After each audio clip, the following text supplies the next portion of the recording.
அஸ்ஸலாமு அலைக்கும். அல்ஹம்துலில்லா. எல்லா புகழும் அல்லாவுக்கே. இன்னைக்கு நம்ம பார்க்க போற இந்த சிறப்பு தொகுப்பு ஒரு சாதாரண பெண்ணை பத்தினது கிடையாது. கதீஜா பின்த் குவைலித் ரதியல்லாஹ். இவங்கள பத்தி பேசுறதுங்கிறது இஸ்லாத்தோட முதல் தாய பத்தி பேசுறது மாதிரி. அவங்க நபிகளாரோட முதல் மனைவி. உலகத்திலே முதல்ல இஸ்லாத்தை ஏற்ற பெண். நபிகளாருக்கு வந்த எல்லா கஷ்டத்திலையும் உறுதியான துணையா நின்றவங்க. அது மட்டும் இல்லாம ஸ்வனத்துல பிரத்யேகமா ஒரு முத்து மாளிகை பரிசா பெற்ற ஒரு மகத்தான பெண்மணி. சரி, தாமதிக்காம நேரா விஷயத்துக்குள்ள போயிடலாமா? இப்போ உங்ககிட்ட ஒரு கேள்வி. உலகத்திலேயே முதல்ல இஸ்லாத்தை ஏற்ற நபர் யார்? கொஞ்சம் யோசிச்சு பாருங்க.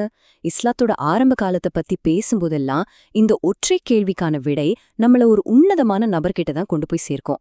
அவங்க தான் அன்னை கதீஜா ரதியல்லாஹ். இஸ்லாமிய வரலாற்றுல இவங்களோட இடத்துக்கு ஈடு இணையே கிடையாதுன்னு சொல்லலாம். அப்படிப்பட்ட இந்த இணையற்ற அந்தஸ்தங்க எப்படி பெற்றாங்க? வாங்க பார்க்கலாம். பகுதி 1. அவங்களோட ஆரம்பகால வாழ்க்கை மற்றும் அவங்களோட தூய்மையான குணம். அன்னை கதீஜா அலி மக்காவுல மிக உயர்ந்த குறைஷ் குலத்துல பிறந்தவங்க. அவங்க தந்தை பெயர் ஹுவைலித். மிகப்பெரிய செல்வந்த குடும்பம் அவங்களுடையது. ஆனா மலை அளவுக்கு செல்வம் இருந்தாலும் அவங்க கிட்ட கடுகளவு கூட அகம்பாவம் கிடையாது. உண்மைய சொல்லணும்னா செல்வத்தை விட அவங்களோட நற்குணம்தான் அவங்கள எப்பவுமே உயர்த்தி பிடிச்சது. இதனாலேயே மக்கா மக்கள் அவங்கள அன்பா அத்தாஹிரா, அதாவது தூய்மையான பெண் அப்படின்னு கூப்பிட்டாங்க. ஏன்னு கேக்குறீங்களா? அவங்க ஒருபோதும் பொய் பேச மாட்டாங்க, எந்த ஒரு தவறான வழியிலையும் செல்ல மாட்டாங்க. முக்கியமா ஏழைகளுக்கு எப்பவுமே வாரி வழங்குற வள்ளலா இருந்தாங்க. இந்த மாசற்ற குணம்தான் அவங்களுக்கு அந்த மாபெரும் மரியாதையை பெற்றுத் தந்தது. இதுல இன்னொரு ஆச்சரியமான விஷயத்த கவனிங்களே. அந்த காலத்துல பெண்கள் வீட்டை விட்டு வெளியே வந்து பெருமளவுல வியாபாரம் செய்யறதுங்கிறது ரொம்ப அரிதான ஒரு விஷயம். ஆனா அன்னை கதீஜா அலி அந்த சமுதாயத்திலேயே ஒரு மாபெரும் பிசினஸ் லீடரா இருந்தாங்க. எந்த அளவுக்குன்னா அவங்களோட பிரம்மாண்டமான வியாபார குழுக்கள் மக்காவிலிருந்து சிரியா வரைக்கும் பயணம் செஞ்சுச்சு. இது அவங்களோட தனித்துவமான திறமைக்கும் ஆளுமைக்கும் ஒரு மிகப்பெரிய சான்று இல்லையா? பகுதி 2. அன்பும் நம்பிக்கையும் முழுமையா நிறைந்த ஒரு திருமணம். இந்த வியாபாரம் தான் அவங்க வாழ்க்கையில ஒரு பெரிய திருப்பு முனையை ஏற்படுத்துச்சு. ஒரு தடவை தன்னோட வியாபார குழுவை வழிநடத்தி செல்றதுக்காக மக்காவுல அல் அமீன், அதாவது நம்பிக்கையாளர், அஸ்ஸாதிக், அதாவது உண்மையாளர் அப்படின்னு எல்லாராலும் புகழப்பட்ட ஒரு இளைஞரை வேலைக்கு அமர்த்தினாங்க. அவர் யாருமில்ல, நம்ம முஹம்மது நபி ஸல்லல்லாஹு அவங்க தான். அந்த வியாபார பயணத்துல கதீஜா ரதி அவங்களோட பணியாளரான மைசராவும் கூடவே போனாரு. அங்க நபிகளாரோட அசைக்க முடியாத நேர்மை, சிறந்த நடத்தை, ஆழமான பொறுமை, அப்புறம் எல்லையற்ற கருணை, இதையெல்லாம் பார்த்து மைசரா அப்படி ஆச்சரியப்பட்டு போயிட்டாரு. திரும்பி வந்து இத பத்தி சொன்ன உடனே கதீஜா ரதியா ஒரு விஷயத்தை ரொம்ப ஆழமா உணர்ந்தாங்க. கண்டிப்பா இவர் ஒரு சாதாரண மனிதர் கிடையாது அப்படின்னு. 25. இந்த எண் ஒரு ஆழமான அன்போட அடையாளன்னு சொல்லலாம். கதீஜா அலி அவங்களுக்கு 40 வயசு இருக்கும்போது 25 வயதான நபிகளாருக்கு அவங்க தான் திருமண விருப்பத்தை தெரிவிச்சாங்க. எந்த ஒரு உலக ஆசைகளும் இல்லாம முழுக்க தூய்மையான குணத்தின் மீதும் நேர்மையின் மீதும் கட்டப்பட்ட ஒரு அழகான திருமணம் அது. உங்களுக்கு ஒண்ணு தெரியுமா? அன்னை கதீஜா அலி உயிரோடு இருந்த அந்த 25 வருஷங்களும் நபிகளார் அவங்களை தவிர வேற எந்த பெண்ணையும் திருமணம் செய்யவே இல்லை. அந்த அளவுக்கு ஒரு முழுமையான அன்போடும் மரியாதையோடும் வாழ்ந்தாங்க. பகுதி 3. இஸ்லாத்தின் முதல் விசுவாசி. இப்போ வரலாற்றோட மிக முக்கியமான ஒரு கட்டத்துக்கு வந்திருக்கும். ஹிரா குகையில ஜிப்ரீல் அலைஹி அவங்க தோன்றி இக்ரா, அதாவது ஓதுவீராக அப்படின்னு முதல் இறைச்செய்திய கொண்டு வராங்க. அந்த மாபெரும் நிகழ்வுக்கு பிறகு நபிகளா ரொம்பவே பயந்து நடுங்கிய நிலையில வீட்டுக்கு ஓடி வராங்க. அந்த பதற்றமான சூழ்நிலையில அன்னை கதீஜா அலி வெளிப்படுத்தின அந்த புரிதல் இருக்கு பாருங்க, அது ரொம்பவே ஆச்சரியமானது. அவங்க கொஞ்சம் கூட பயப்படல, தன் கணவரை சந்தேகப்படல, எந்த குறையும் சொல்லல. மாறாக அவருக்கு முழுமையான அமைதி தர்ற ஒரு புகலிடமா அவங்க மாறினாங்க. பயந்து நடுங்கி அந்த கணவரை பார்த்து அவங்க சொன்ன அந்த ஆறுதல் வார்த்தைகள் இதுதான்: அல்லாஹ் உங்களை ஒருபோதும் கைவிட மாட்டான். நீங்க உறவுகளை சேர்ப்பவர், ஏழைகளுக்கு உதவுபவர், உண்மையாளர். இத கேட்கும்போதே நமக்கு புல்லரிக்குதில்ல?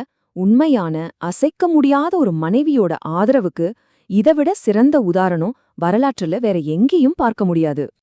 இதுல நாம கவனிக்க வேண்டிய மிக முக்கியமான விஷயம் என்னன்னா, நபிகளார் தனக்கு நடந்ததை சொன்ன உடனேயே கதீஜா அலி ஒரு வினாடி கூட தாமதிக்கல, எந்த ஒரு கேள்வியும் கேட்கல, முழுமையா உடனே நம்பினாங்க. உலகமே நபிகளாரை எதிர்த்த போது அவரை முதல்ல நம்பிய நபர் என்ற பெருமையை பெற்று ஒட்டுமொத்த வரலாற்றுல முதல் முஸ்லிமானாங்க அன்னை கதீஜா அலி. பகுதி 4. தியாகங்களும் கடுமையான சோதனைகளும்.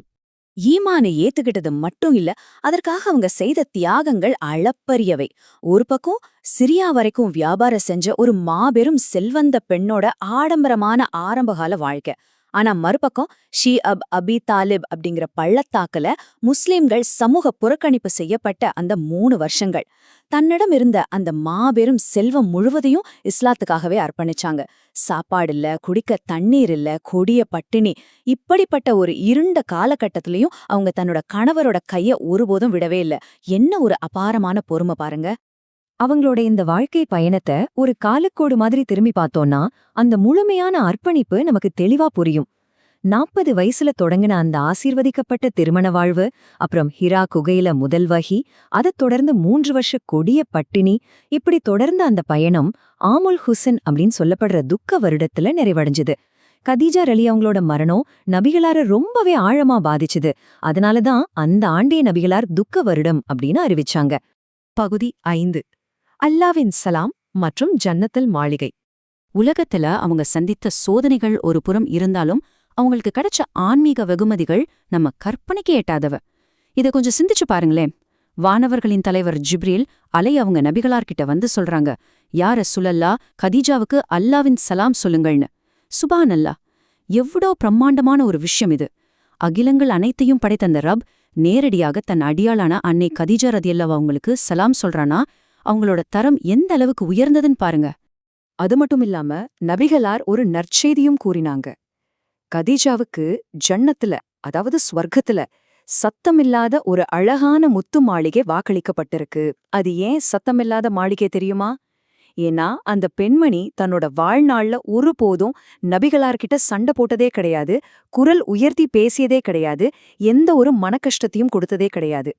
எப்பேற்பட்ட துன்பத்திலையும் வீட்ல அமைதியையும் பொறுமையும் காத்ததற்காக அல்லாஹ் அவங்களுக்கு இந்த அமைதி நிரம்பிய முத்து மாளிகையே பரிசளிக்கிறான். பகுதி 6. சமுதாயத்திற்கான முக்கியமான பாடங்கள். இது வெறும் வரலாற்று சம்பவம் மட்டும் கிடையாதுங்க. இன்னைக்கு நம்ம வீடுகளுக்கும் இந்த வாழ்க்கை வரலாறு கத்துக் கொடுக்கிற பாடங்கள் ஏராளம். அன்னை கதீஜா ரஸியல்லாஹு அவங்களோட வாழ்க்கையிலிருந்து இன்றைய பெண்கள் கத்துக்க வேண்டிய மிக முக்கியமான பாடங்கள் என்னென்ன? வாழ்க்கையில எவ்ளோ கடினமான சூழ்நிலை வந்தாலும் ஆழமான பொறுமைய கையாளுவது, தன் கணவனுக்கு தோள் கொடுத்து அசைக்க முடியாத பலமா இருப்பது, முக்கியமா வீட்ல எப்பவுமே ஒரு நிம்மதியான அமைதியான சூழ்நிலையை உருவாக்குறது, இது எல்லாம் நாம கண்டிப்பா கடைபிடிக்கணும். அதே சமயம் ஆண்களுக்கும் இதுல சமமான பாடங்கள் இருக்கு. நபிகளார் அன்னை கதீஜா ரலியல்லாஹு அவங்கள எப்படி நடத்தினாங்களோ அதே போல ஒவ்வொரு ஆணும் தன்னோட மனைவிய ஆழமா மதிக்கணும். குடும்பத்துக்காக அவங்க செய்யற ஒவ்வொரு சின்ன தியாகத்தையும் முழுமையா புரிஞ்சுக்கிட்டு அவங்கள கௌரவிக்கணும். எப்பேற்பட்ட அழுத்தமான சூழ்நிலையிலும் மனைவி கிட்ட எப்பவுமே கனிவான அன்பான வார்த்தைகளால மட்டும்தான் பேசணும். இறுதியா நாம நம்மகிட்டயே கேட்டுக்க வேண்டிய ஒரு ஆழமான கேள்வி இதுதான். அன்னை கதீஜா ரலியல்லாஹு அவங்களோட வீட்டை போல ஈமானும் அன்பும் அமைதியும் நிறைந்ததா நம்ம வீடுகளை நம்ம எப்படி மாற்றுவது? யா அல்லாஹ், அன்னை கதீஜா ரலியல்லாஹு அவங்களோட ஈமான், பொறுமை, தியாகம், அப்புறம் அந்த அழகிய குணம், இது எல்லாத்தையும் எங்க குடும்பத்துக்கும் வழங்கி எங்க வீடுகளையும் ஈமான் நிறைந்த வீடுகளா ஆக்குவாயாக. ஆமீன் யா ரப்பல் ஆலமீன். இந்த ஒரு சிறப்பான தொகுப்பை உங்களோட பகிர்ந்துகிட்டதுல எனக்கு ரொம்பவே சந்தோஷம். மீண்டும் அடுத்த பதிவில சந்திப்போம்.